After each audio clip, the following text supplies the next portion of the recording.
특히 창세기 1장부터 11장까지 내용은 뚜렷한 과정과 결론을 설명하지 않고 사건을 짤막하게 기록을 하고 있어서 성경 전반이 어떤 방향성을 가지고 성경이 기록되었으며 우리에게 어떤 내용을 전달하려고 하는가라는 성경 전체적인 이해가 없으면 오해를 많이 하게 되고 다른 설교를 하게 되게 될 수 있습니다.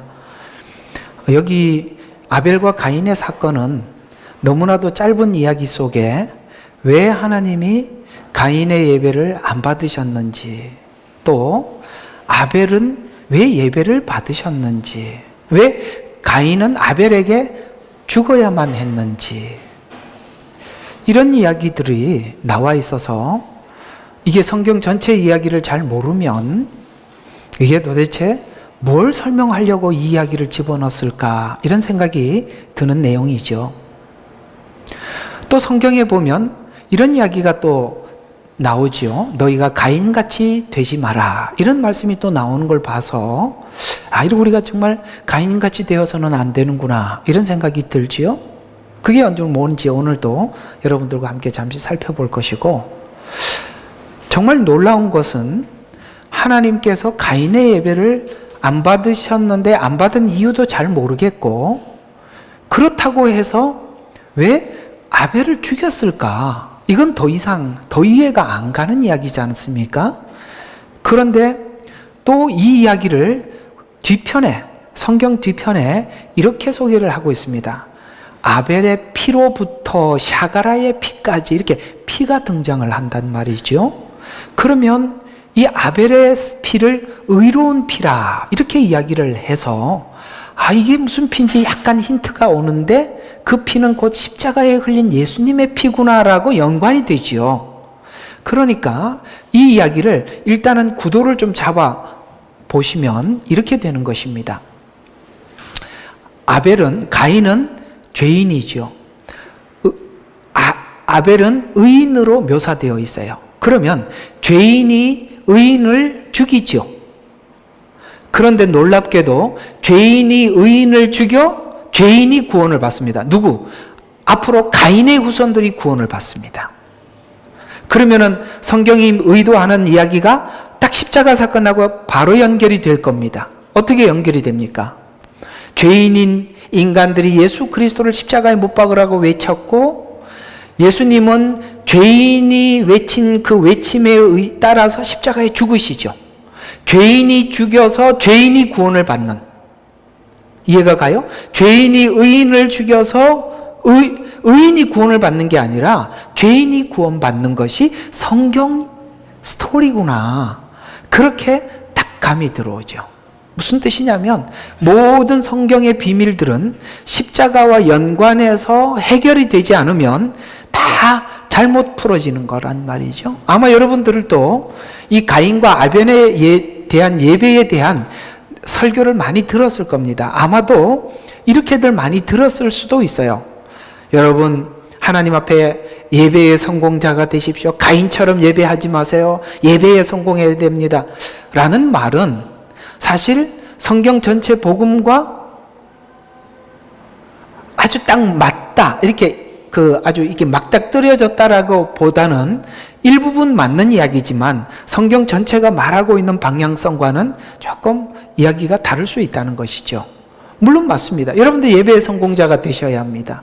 가인처럼 예배해서는 안 돼요. 그러나 이거는 단순히 하나의 예배 사건이 아니라 성경 전체가 어떤 방향을 가질 것인가라는 것을 하게 되죠. 그래서 이런 내용들은 사실 짧고도 미스터리한, 앞으로 이제 노아 사건도 바벨탑 사건도 다 등장하겠지만, 이 이야기들은 짧지만 무슨 말인지 이해가 안 가지만 성경 전체를 이해하면서 돌아와서 이게 그거구나, 이게 그 말이구나, 이게 나중에 성경 전체를 이해하면서 돌아와서 풀어질 수밖에 없는 이야기예요. 이해가 가시죠? 그래서 그렇게 방향을 잡아봤을 때 저는 오늘 이렇게 방향을 잡고 여러분들과 함께 나누려고 하는데요. 정착하고자 하는 가인, 그 다음에 떠날 준비하는 아벨. 자, 여러분들 한번 물어볼게요. 여러분 예수 그리스도를 나의 구주로 영접하고 살고 있습니다.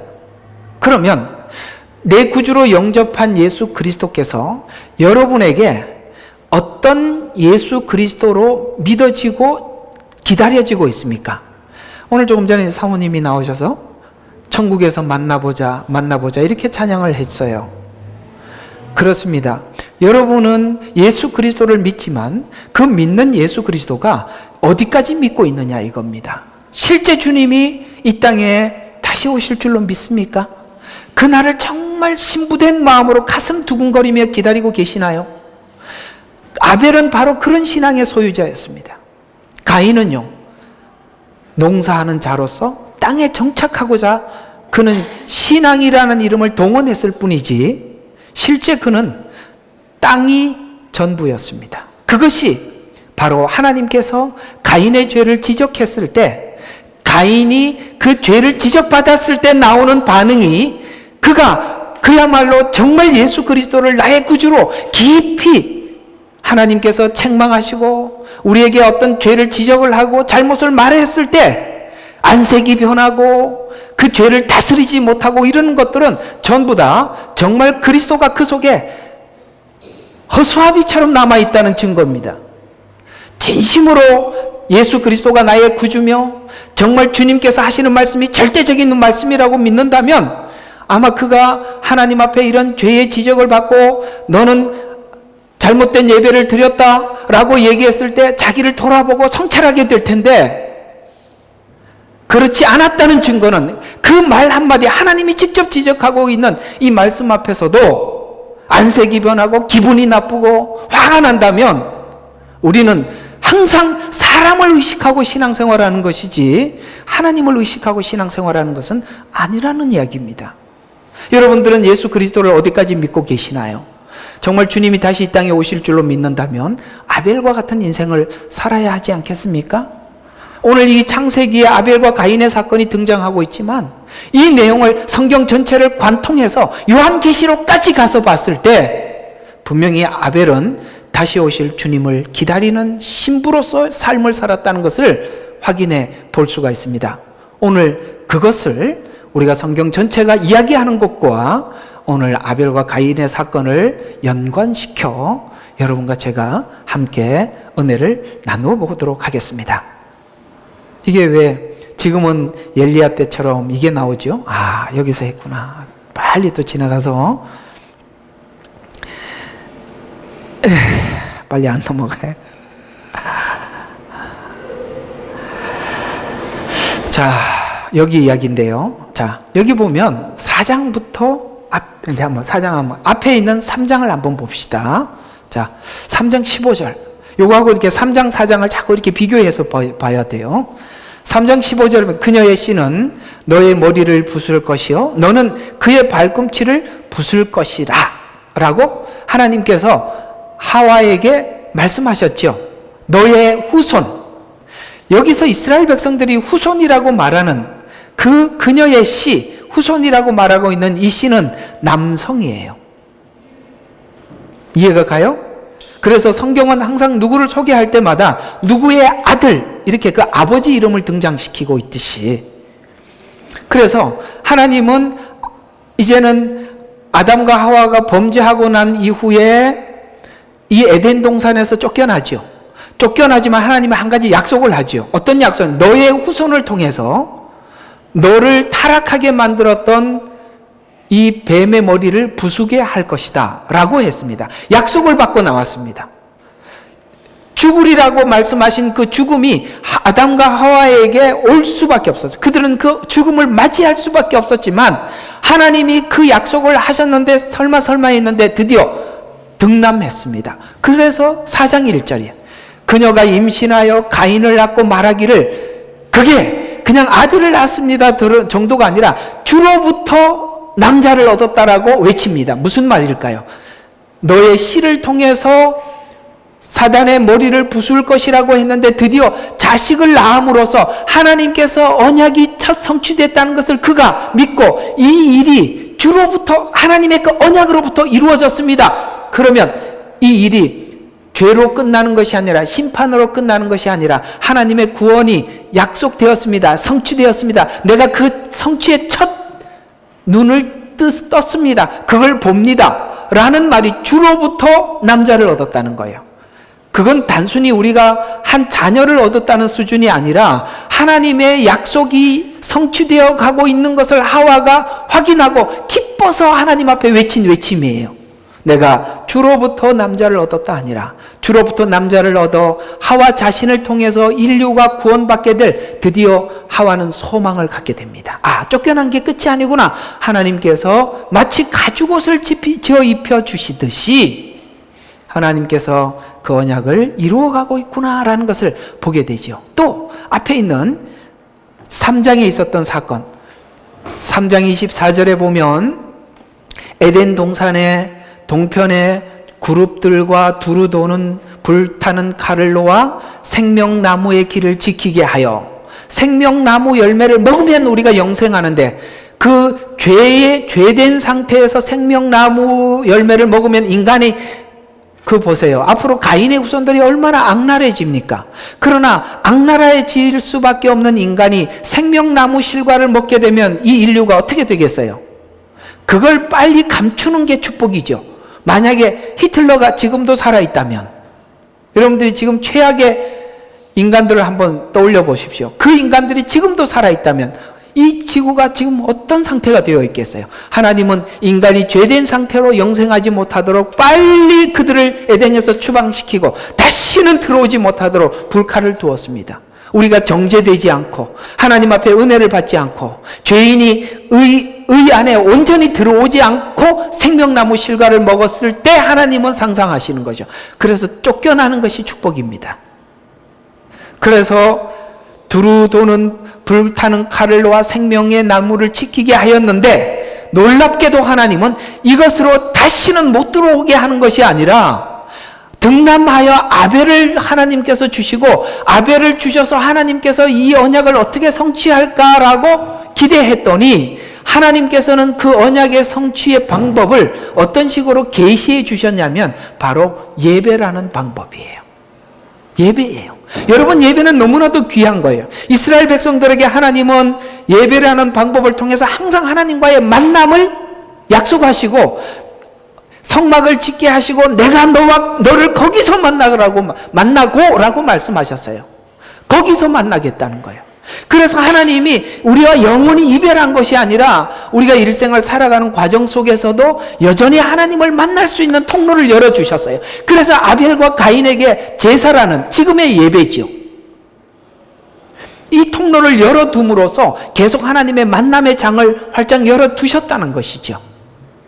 그래서 아들을 낳았을 뿐만 아니라 예배라는 통로를 통해서 하나님과의 만남을 주셨어요. 그렇다면 아벨과 가인은 부모로부터 하나님 앞에 어떻게 예배를 하며 하나님이 어떤 예배를 받으시는지, 그가 어떻게 에덴 동산에 쫓겨나게 되었는지, 그들이 죄를 지었을 때 하나님이 어떻게 가죽옷을 지어 입혀 주셨는지 그 이야기들을 다 해주었을 겁니다. 아시겠습니까? 당연히 했겠죠. 그러니까 아벨과 가인은 어떤 하나님에 대한 지식이 있어서가 아니라 아담과 하와를 통해서 하나님이 어떤 분인지 충분히 소개받았을 것입니다. 놀라운 사건이겠죠. 우리가 예를 들어서 결혼을 하고 아이들이 지각이 생겼을 때 너 엄마하고 아빠 어떻게 만난 줄 알아? 이런 이야기 해주듯이, 아시겠습니까? 우리는 에덴 동산에 원래 이렇게 살았었단다. 근데 너희 엄마가 뱀에게 속아가지고 선악과 줬는데 나도 먹었어. 나중에 하나님이 찾아오신 거 아니야. 아담아 어디 있느냐 물었을 때 내가 잘못했다고 말할걸. 내가 당신이 준 하와라고 해서 엄마하고 나하고 사이가 안 좋아진 거 아니야? 이렇게 이야기해요. 이해가 가죠? 그런 이야기들을 아담과 아벨과 왔다 갔다 하네요. 아벨과 가인이 이야기를 들었을 거란 말이에요. 하나님에 대해서 충분히 들었어요. 그들이 하나님에 대해서 모르는 게 아니라 들었었단 말이에요.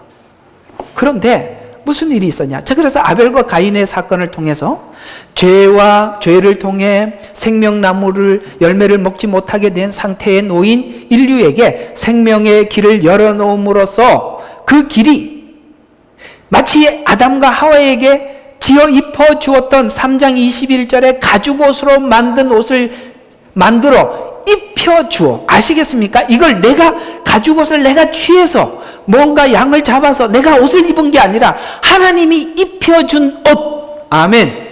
하나님이 준 구원 예수 그리스도. 천하 인간의 하나님 예수 그리스도 외에는 구원을 받을 어떤 이름도 주지 않았다는 입혀준 옷. 아시겠습니까? 이게 복음의 핵심이라 이 말이에요. 내가 만든 옷이 아니라 이 말이에요. 율법이 아니라 은혜로 받은 구원, 입혀준 옷. 이 이야기를 아벨은 4장 4절에 보면 하나님께서 어떤 가죽옷을 입기 위해서는 어떤 동물이 희생되어야 하듯이 하나님 앞에 예배하는 자가 희생이 필요하다는, 희생으로 하나님 앞에 나가야 한다는, 이게 이제 나중에 이스라엘 백성들에게는 성막에 가서는 이 예배가 구체화되지만 지금은 원시복음 상태니까 아벨은 그걸 하나님 앞에 어떤 입혀주었던 그 가죽옷, 그러한 예배를 드리기 위해 그는 양을 쳤고 그 양떼 중에서도 가장 첫 배새끼, 4장 4절에 보니까 첫 배새끼, 가장 첫 것을 하나님 앞에 구별해서 어떻게 했어요? 그 구별한 그것을 살을 찌워서 어떻게 했습니까? 하나님 앞에 가져왔더니 오늘 보니까 주께서 잘 봐요. 아벨과 그 제물을 받아주셨어요. 제물만 받는 게 아니에요. 하나님께서 우리의 예배를 받으시죠. 예배를 받으시는데 예배 나온 이 자리에 이 순간만 받는 게 아니라 나와 예배를 하나님이 받으셔야 돼요. 예배를 받으시는데 하나님이 그 예배를 신령과 진정이라는 내 마음을 들여서 받는 거예요. 그래서 이런 비밀들을 알고 그는 양을 쳤고 하나님 앞에 드려야 될 구별될 양을 가장 먼저 구별하고 그리고 그 양을 가장 살찌게 하여 하나님 앞에 드렸더니 하나님이 그 아벨과 제물을 받으셨다. 우리는 제물만 받으시는 하나님이 아니라는 거죠. 그래서 가져왔더니 주께서 아벨과 그 제물을 받아주셔서 하나님이 부모에게 입혀주었던 의도대로 예배를 드리죠. 그래서 하나님이 받으셨어요. 그래서 3장은 문제의 발달과 해결을 지금 아담과 하와에게는 희미하게 하나님이 조명하고 있고 아벨과 가인 그 다음 후손을 통해서 하나님이 좀 더 구체적으로 설명해 가고 있는데 이 구체적인 설명이 점점 그렇게 점진적 계시로 등장하여서 요한계시록에 가서 드디어 천국을 열어주십니다. 지금은 우리가 성경이라는 한 권의 책을 가지고 있어서 이 모든 하나님의 구원의 계획과 마지막 천국까지 소개한 성경을 우리는 소유하고 있어요. 그래서 성경은 너무 귀한 거예요. 여러분의 믿음과 영성이 성숙하는 만큼 하나님께서 성경을 깊이 열어줘 주셔서 여러분에게 영성이 주 안에서 정말 주 예수여 어서 오시옵소서 요한계시록의 마지막 고백처럼 그런 영성으로 여러분의 현재의 삶을 살아가기를 주의 이름으로 축원합니다. 자, 그러면 가인의 예배는 왜 받지 않으셨나? 이 부분을 한번 살펴보도록 하죠. 여기 보면 3장 이렇게 이야기를 합니다. 자, 4장 2절 한번 봅시다. 그녀가 또 가인의 아우 아벨을 낳았는데 아벨은 양치는 자였으나 가인은 땅을 경작하는 자였더라. 다른 말로는 농민이야. 농사 짓는 자였다라고 얘기해요. 자, 그러면 우리가 구약 성경을 보게 되면 특히 이스라엘 역사 속에 가나안 땅과 이스라엘의 그 관계에 대해서 우리가 많이 이해를 이렇게 성경은 많이 기록을 하고 있는데요. 이스라엘 백성들은 주 직업이 농업이었어요. 목축업이었어요. 아벨처럼. 그럼 가나안 사람들은 주업이 농사였지요. 하나님은 농사라는 직업이 나쁘다는 이야기가 아니라 이스라엘 백성들이 가나안 땅에 들어가서 가나안 백성들이 섬기는 신을 섬기지 말라고 여러 번 부탁을 하고 강조합니다. 왜냐하면 이 농사라는 것은 이렇게 생각하시면 돼요. 여러분, 농사를 지으면 비가 과하게 와도 안 되겠죠. 그 다음에 햇빛이 계속 비쳐도 안 되겠죠. 일정한 시간 비가 와야 하고 일정한 시간 햇빛이 나고 이게 골고루 잘 아울러져야 농사가 잘 짓게 되죠. 그런 것처럼 농사를 짓는 듯한 신앙관이란, 농사를 짓는 것 같은 신앙관이란 하나님께서 내가 경작한 이 땅에 여기 비를 주셔야 하고 이 시간에는 햇빛을 달라고 구할 수밖에 없어요. 이해가 가요? 하나님이 주시는 대로가 아니라 하나님 비가 너무 과하게 와서 이 농작물이 썩어요. 그만 오게 해주세요. 이렇게 하죠. 그럼 하나님이 계속 내리면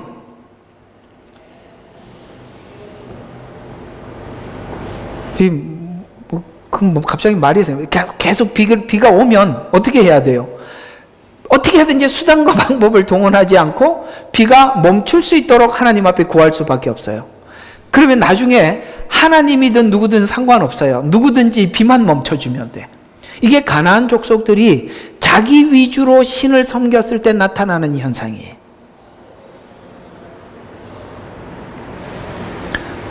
그러나 이스라엘 백성들은 목축업을 했어요.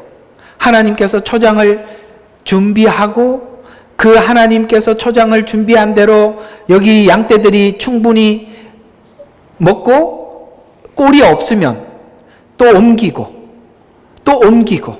그렇게 살면 보세요. 농사를 지으면 그곳에 정착할 수밖에 없어요. 땅을 움직이면서 땅을 들고 다닐 수는 없으니까.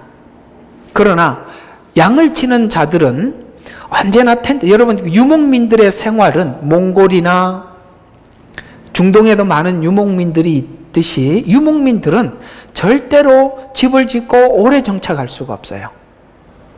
오늘 여기 성경대로 말하자면 가인과 같은 신앙은 자기 위주, 자기 중점적인 신앙인관이라면 아벨은 언제든지 양치는 자, 언제든지 하나님께서 옮기시고 또 부르시면 떠날 준비를 하는 마치 유목민과 같이 떠돌이 텐트 인생을 살았다는 거예요.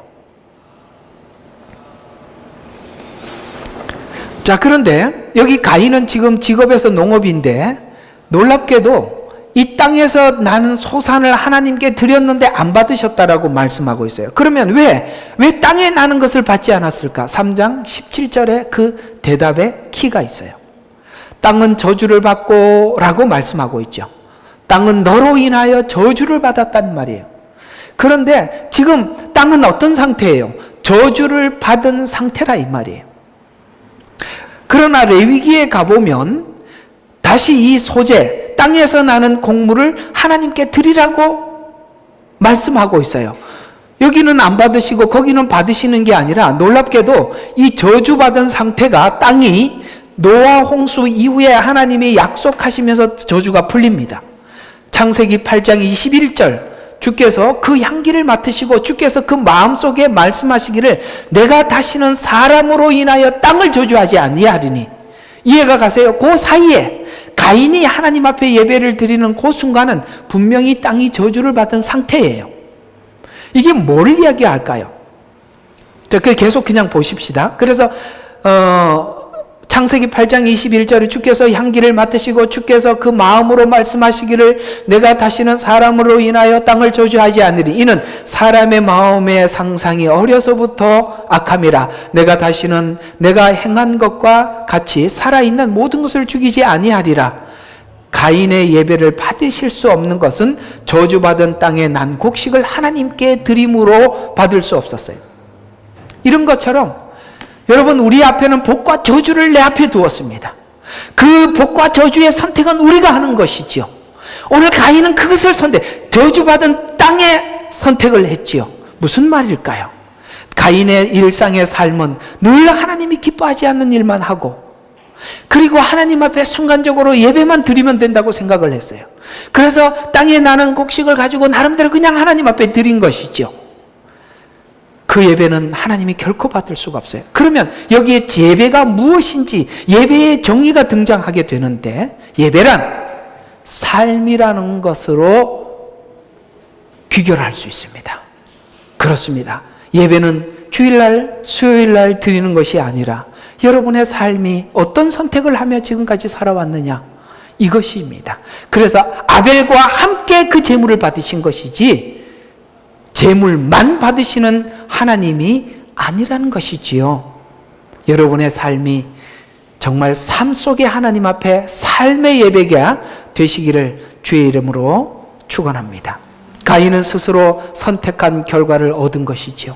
가죽옷을 입었던 은혜를 아담으로부터 하나님께서 이 은혜를 받았다고 들었을 때 신명기 30장 19절에 보니까 내가 오늘 하늘과 땅을 불러서 너희에 대하여 증거를 삼아 내 앞에 생명과 죽음, 복과 저주를 두었은즉 그러므로 너와 내 자손이 살려면 생명을 택할지니라. 자유의지에게 맡겨주었다는 거예요. 그래서 가인에게 스스로 선택한 결과를 하나님께서 너는 저주받은 인생, 하나님이 기뻐하지 않는 삶을 살고 와서 하나님 앞에 예배를 드린 거 아니냐라고 하나님이 진단을 해주셨어요. 그런데 여기서 바로 하나님 중심으로 살아가는 사람이 이 진단, 하나님의 진단을 받았을 때 나타나는 반응과 하나님 밖에 살아가는 사람들이 나타나는 반응이 이렇게 다르다는 거죠. 그래서 하나님께서 가인에게 스스로 네가 이것을 선택한 결과를 알려준 것에 대해서 불과한데, 그 가인은 어떻게 합니까? 비교하여 불만을 가지게 했어요. 왜 쟤는 받고 나는 안 받으시는 거예요? 사실 우리가 은혜가 없을 때 우리의 모습들을 뒤돌아 생각해 보면 내가 분명히 잘못하고 살고 있는데도 잘못한 걸 잘못했다고 했을 때 가인과 같은 반응이 나타난단 말이에요. 은혜가 없을 때. 맞나요? 옳은 말인데 옳은 말을 들어도 기분이 나빠요. 그게 바로 이거예요. 비교하여 불만을 가지게 되더라는 것이죠. 인간이 죄를 지은 후 변한 것이 무엇이냐 이거예요. 아담과 하와에게 있었고 가인과 아벨에게 있었던 것이 뭐냐면, 자, 창세기 2장 23절에 보니까 뼈 중에 뼈요 살 중에 살이라고 사랑을 고백했던 사이 가운데서도 하나님께서 나와 함께 하여 주신 그 여자가 그 나무의 열매를 내게 주었기에 먹었습니다. 아니, 자기가 먹은 거지. 그 여자가 준 게 아니지 않습니까? 사실은 누가 그 얘기를 들었어요? 아담이 들었어요. 하와가 창조되기 이전에 하나님께서는 아담에게 그 물 먹지 말라고 분명히 말을 했어요. 그걸 그 나무 열매라는 거 알면서 본인이 먹었으면서도 이상하게 우리가 은혜가 떠나고 나면 항상 그 문제가 내 문제로 여겨지지 않고 너 때문이야 라고 넘어가는 것이죠. 이게 누구에게 있었어요? 아담이 죄를 지은 후 인간이 이렇게 변했다는 거예요. 여러분, 은혜가 뭐냐? 은혜가 뭐냐면 하나님께서 우리에게 죄를 지적했을 때 그 죄를 내 죄로 받아들이는 게 은혜예요. 아멘이십니까? 바로 이 겸손입니다. 겸손이 은혜예요. 낮아지는 거예요. 하나님께서는 낮아져 있는 자들에게는 죽는 날까지 은혜를 주실 것입니다. 그래서 책임을 자신이 지려고 하지 않고 상대에게 전가하듯이 동일하게 그 부모에게 있었던 그 죄성이 가인에게도 서로 비교하여 시기가 생기듯 항상 이 문제를 하나님 앞에서 하나님이 그렇게 말씀하셨구나 하고 하나님 앞에 비춰보는 게 아니라 남하고 비교한다는 말이에요. 그래서 책임을 자신이 지려 하지 않고 상대에게 책임을 전가하듯 가인은 서로 비교하여 시기가 생겨나듯이 하나님은 알지만 하나님을 전적으로 의지하지 않는 인간의 추악한 모습이 구약에서도 동일하게 등장하고 있고, 이 문제가 여전히 긴 세월 하나님을 알고 하나님에 대해서 배운 신약에 있는 이스라엘 백성들, 종교인들 가운데서도 나타났는데 신약에서 하나님을 아는 자들에게도 동일하게 이렇게 등장하고 있다는 것이죠. 이 아담과 하와의 병, 그 다음에 가인의 질병이 누가복음 18장 9절과 12절에 여전히 나타나고 있는데요. 자기들을 의롭다고 스스로 믿고 스스로 자기가 의롭다고 믿어요. 그리고 다른 사람들을 멸시하는, 어때요? 지금 여기 가인이 멸시하고 있잖아요. 그런 것처럼 그 멸시하는 비교와 우월의식밖에 없는, 그래서 어떤 사람들에게 이런 비유로 말씀하시더라. 두 사람이 기도하러 성전에 올라갔는데 한 사람은 바리새인이요 한 사람은 세리더라. 바리새인은 하나님이여 나는 다른 사람들 즉 착취하고 불의하고 간음하는 사람들과 같지 아니하고, 항상 비교 대상이 사람이에요. 그러면 우리는 정말 신앙이 낭떠러지에 우리 신앙이 절대 자라지 않습니다. 그래서 신앙관을, 상대적 신앙관을 가지느냐, 절대적 신앙관을 가지느냐인데요. 상대적 신앙을 가진 사람들은 항상 비교 대상이 나보다 못한 어떤 사람들을 두고 내가 낫다고 생각하면 우리는 교정할 게 하나도 없어요. 왜? 누구보다 항상 나는 나으니까. 거기서 혹 여러분이 목사가 여러분들보다 못하는 게 있으면 아주 굉장한 우월의식을 가지게 됩니다. 목사도 그러는데 나는 그거는 아니잖아. 이렇게 가죠. 나는 얼마 전에 유튜브에 이상한 설문조사를 보고 너무 놀랐어요. 지옥에 누가 가장 많을 것 같습니까? 1번 목사, 2번 전도사, 3번 장로, 4번 성평신도, 이렇게 적었는데 1번 목사에 66%가 투표했어요. 나는 깜짝 놀랐어요. 2번 전도사 22%. 그래서 22 더하기 66 하고 나니까 없어요. 그 천국은 전부 다 성도들만 가나 봐. 나는 지금 목사를 내려놓고 성도가 빨리 돼야 되겠습니다. 이거 사람들 놀리는 거 아니에요? 다 그렇다고 생각하십니까? 저는 세상에 이렇게 나온 이상한 목사들은 정말 일부분이라고 봅니다. 제가 만난 목사님들은 다 괜찮았어요. 목사님은 좋은 사람만 만났네요. 아닐걸요?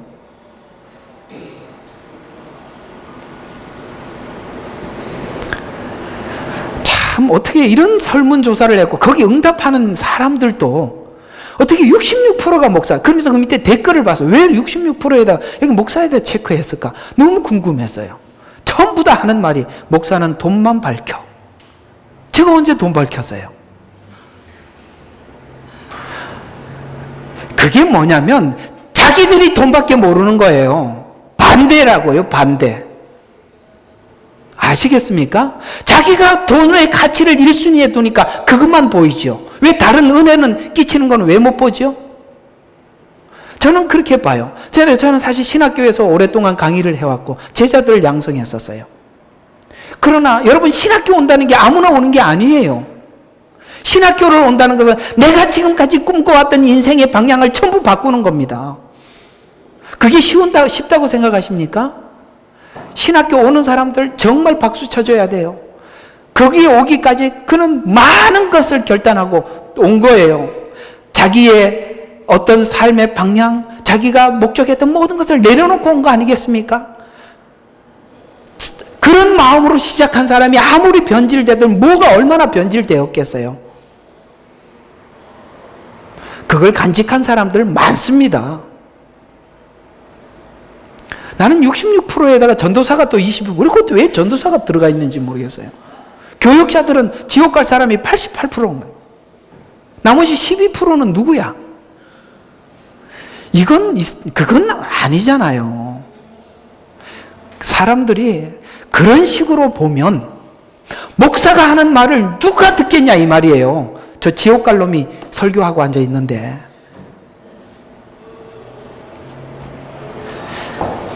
정말 아니에요. 사람들이 이렇게 생각하고 있다는 게 저는 정말 충격이었어요. 그래서 어디 가서 목사라고 말을 하면 사람들 속으로 저 인간 지옥 갈 인간이구나 이래 생각할까봐 참 그래요. 여기 와서 제가 처음에 이게 참 저 방송도 있는데 여기 와서 참 내가 처음에 하루하루 이게 일하러 다녔더니 여기 호주에 있는 분들이 온 지 얼마 안 됐다니까 교훈을 준다고. 여기 살라 그러면 이걸 알아야 된다고 가르쳐 주는 것 중에 필연적으로 안 빠지는 게 하나 있었는데요. 교회 목사를 조심해라. 이 말은 안 하는 사람이 없었어요. 그놈들은 다 도둑놈이고 사기꾼이다. 절대 교회 목사들. 그래서 내가 목사 내가 말을 못 하겠는 거야. 아니 어떻게 돼갖고 이 모양이 됐나. 참 안타까운 이야기예요. 자, 어쨌든 그 얘기는 아니니까 어쨌든 봅시다. 자, 비교의식이에요. 여러분, 이 비교의식에서 내려와서 절대 신앙을 가지셔야 됩니다. 하나님의 평가 앞에서 자기를 그대로 다이렉트로 볼 수 있어야지 누구보다는 낫지 않아. 나는 그래도 그 사람만큼은 아니잖아. 이렇게 가면 여러분 절대 해결할 게 아무것도 없다고. 항상 누구보다 나은 게 있다니까 나는요. 그래서 여기 보면은 나는 다른 사람들 즉 착취하고 불의하고 가늠한 사람들과 같지 아니하고 또 세리와 같지 아니함을 감사하나이다. 그러면서 하나님 앞에 내놓는 게 뭐예요? 나는 일주일에 2번 금식하고 종교성이에요. 종교생활이에요.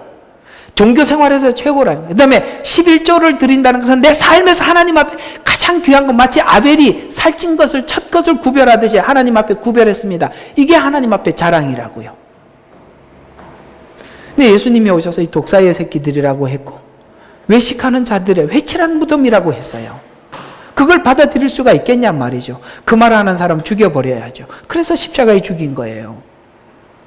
신앙이라는 이름으로도 은혜가 없으면 자신을 의롭다고 여기고 싶은 비교의식밖에 없는, 이것은 누구에게서부터 타고 온 아담 원죄에서 누구나 인간이 가지고 있는 아담의 대답이나 가인의 반응에서 죄를 지은 인간이 은혜를 입지 못하고 구원의 길을 열어주어도 하나님께 감사나 은혜를 귀하게 여기지 않고 그저 종교적인 이름으로도 나의 남다름을 증명하라는 것 외에 아무것도 없더라는 거예요. 여기 보면 바리새인들이 바로 그거 외에는 아무것도 없었어요.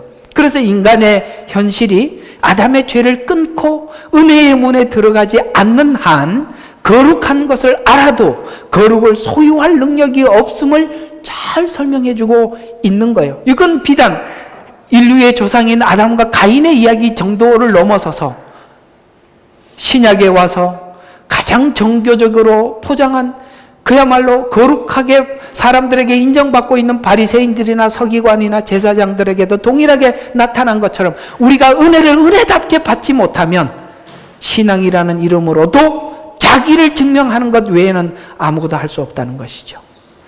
가인은 하나님의 제사를 받지 않으므로 자신을 돌아볼 기회를 준 은혜였지만 이런 기회를 자신을 돌아보는 기회로 여기기보다는 다른 사람들과 비교하는 것으로 충고를 받아들인 이런 자들의 방향의 삶이 오늘 여기 보면은 너의 삶은 방랑할 수밖에 없는 유랑자라고 하나님은 말씀하고 있어요. 바로 신앙의 유랑자들, 가인과 같은 사람들이에요. 그래서 신앙생활을 하면서도 은혜 가운데 정착되지 못하면 신앙의 방랑자가 되는데 오늘 이 가인에게 하나님이 하신 말씀이 창세기 4장 12절에 보니까 내가 땅을 경작하여도 이제부터는 내가 효력을 내지 않을 것이요 너는 땅으로부터 도피자와 유랑자가 되리라. 저는 정말 놀라운 게 이상하게 하나님을 거부하는 국가나 개인에게 분명히 땅이 그 효력을 잃는 것을 너무 많이 봐요. 특히 우리가 남북한을 비교해 봐서도 그렇습니다. 북한은요, 뭘 심어도 되지를 않아요. 하나님이 그 죄가 만연한 땅에는 땅까지 저주를 받는 거예요. 얼마나 악해요.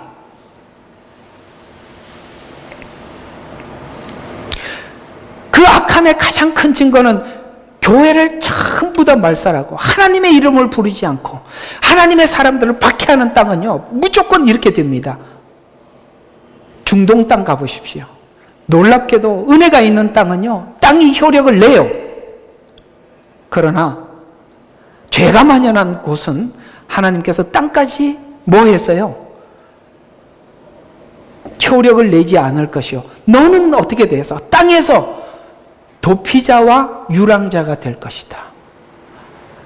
그런데 하나님께서는 가인의 후손에게 은혜를 주시는 것은 바로 자기가 죄된 현실 속에 도피자가 되고 유랑자가 된 자기를 본 거예요. 그래서 하나님께 돌아온 겁니다. 우리가 예수님 안에 돌아왔을 때 과정들을 한번 생각해 봐요. 예수님 앞에 돌아와서 가장 많이 부르는 찬송가가 제 기억으로는 멀리 멀리 갔더니 처량하고 고나여 슬프고도 외로워 정처 없이 다니네 예수 예수 내 주여 이제 내게 오셔서 떠나가지 마시고 길이 함께 하소서. 제가 왜 이거 다른 성경 찬송가는 잘 못 외우고 이걸 다 외울까요? 얼마나 많이 불렀겠습니까? 멀리 멀리 갔더니 처량하고 고나여. 지금 누구 신세예요? 유랑자 가인의 신세예요. 내가 도피자가 되고 유랑자가 되었다는 것, 그 현실을 아는 것. 둘째 아들이 그 현실을 깨닫고 아버지 집에 돌아왔을 때 아마도 그때 찬송가 440장이 있었더라면 그 둘째 아들은 이 440장 찬송을 계속 불렀지 않았겠어요?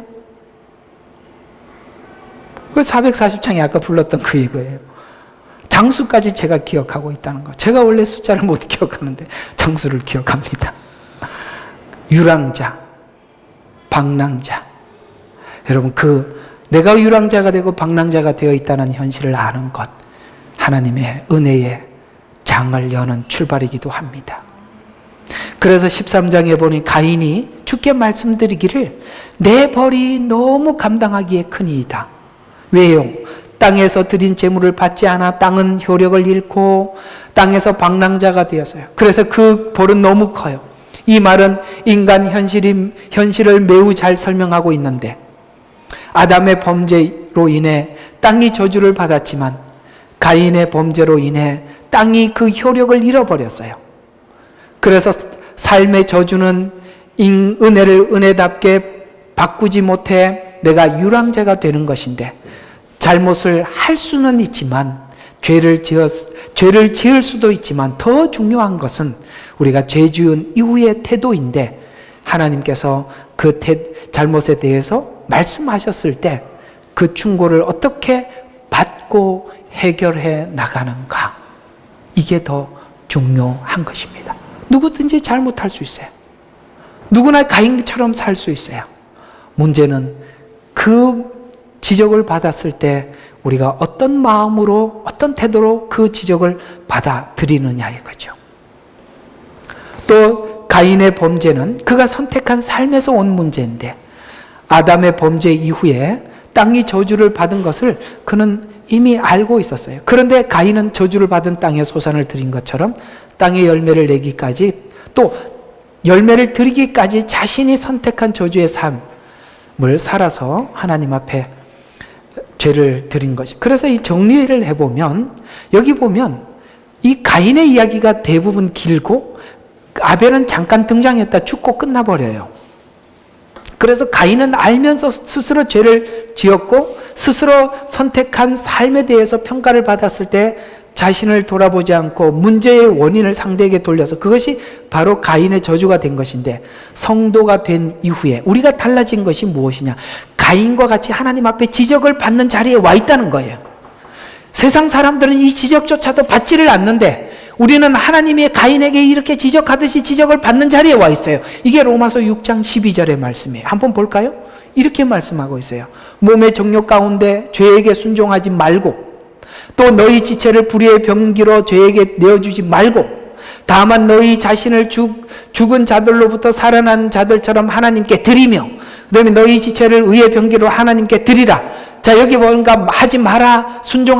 죄에게 순종하지 마라. 죄에게 내어주지 마라. 살아난 것처럼 하나님께 드려라. 의의 병기로 하나님께 드려라. 이렇게 얘기해요. 이게 뭐지요? 하나님께 드리게 하겠다는 게 아니라 네가 선택하라는 것이에요.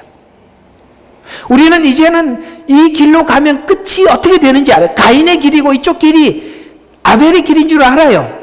우리가 가인의 길을 가려면 좁은 길로 들어가야 된다는 거 안다고.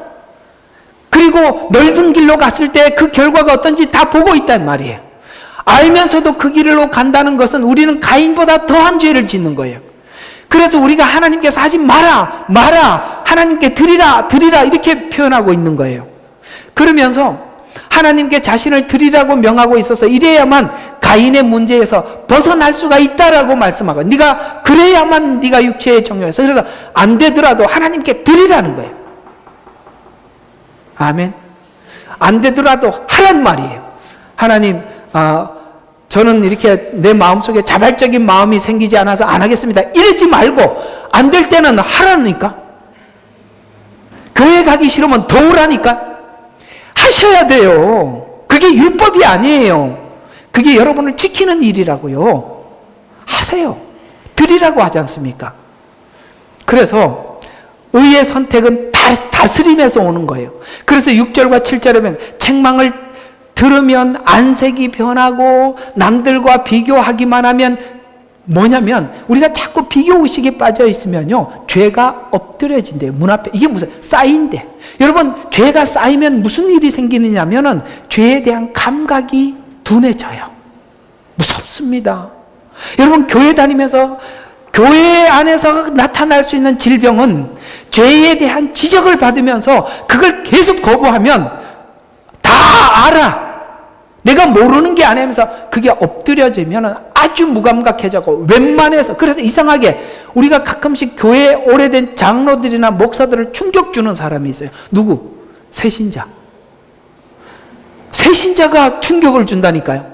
새신자가 조금 뭐 이거 하나님 앞에 죄라 그러는데 막 눈물 콧물 흘리면서 막 그러면요, 목사하고 장로가 깜짝 놀란다고. 우리는 웬만해도 괜찮거든요. 지금까지 면역이 막 몇십 년이 쌓여 있단 말이에요. 막 튼튼하다니까. 근데 쟤는 조금만 뭐라 그래도 막 하나님 앞에 막 어떻게 할 줄, 그걸 보고 막 충격을 받아요. 그런 충격 받는 사람은 하나님 가끔씩 보내줘야지. 이게 묵은 닭들이 막 정신을 바짝바짝 차리지, 이게 햇병아리들이 와가지고 조금만 뭐라 그래도 막 눈물을 흘리고 막 그래야지. 이게 막 교회 그런 사람들이 깨트린다니까요. 아멘. 네. 그러나 묵은 닭 되지 마세요. 우리에게도 그런 말씀을 하실 때 작은 하나님의 죄의 지적 앞에 가슴을 찢으세요. 그래야 우리가 이 가인의 죄에 들어서지 않는 거예요. 얼마나 놀랍습니까? 지적을 해도 내 잘못이라고 보지 않고 지적하는 하나님께 안색이 변해. 화가 나서 견딜 수가 없어. 설교 들으러 가면 화가 나서 들을 수가 없어. 맨날 지적하고. 그러면 죄가 엎드려지네. 이 다른 말로 감각이 무뎌진단 말이에요. 십자가 은혜는 성도의 삶을 다스릴 수 있는 충분한 이유를 제공해 주고 있어요. 믿습니까? 십자가의 은혜는 충분히 우리가 작은 죄 앞에서도 가슴을 찢는 은혜를 주셨어요. 아벨은요, 아벨에 관한 내용은 매우 짧게 성경은 등장하고 강조점이 가인에게 있기 때문이에요.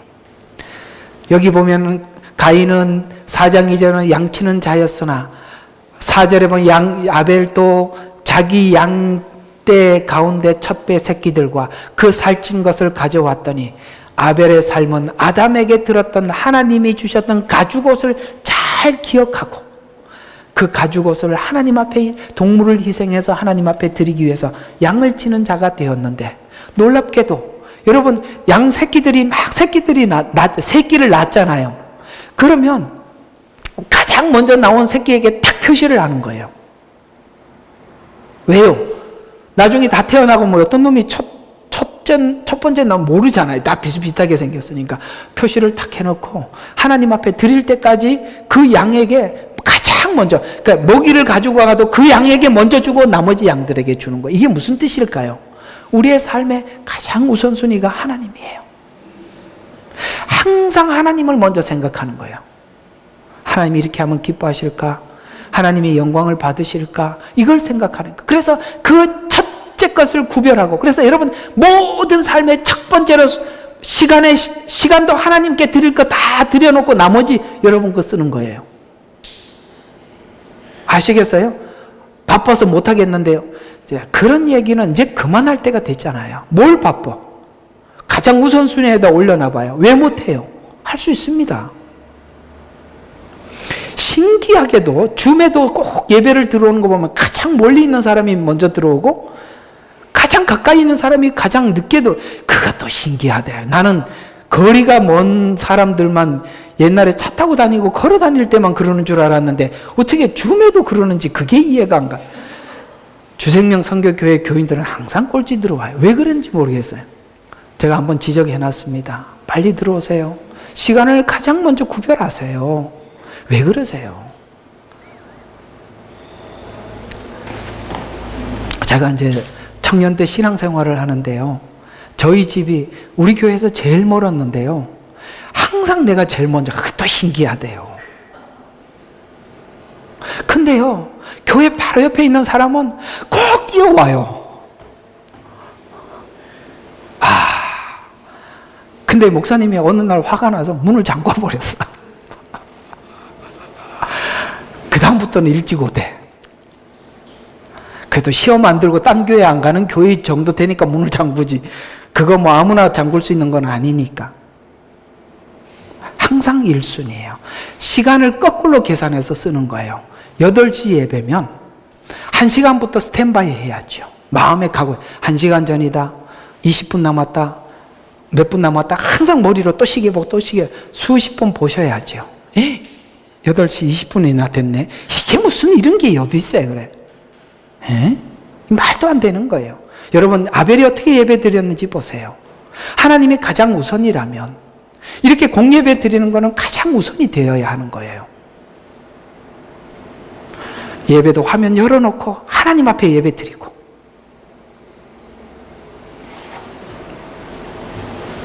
이런 얘기 자주 나왔으면 좋겠네.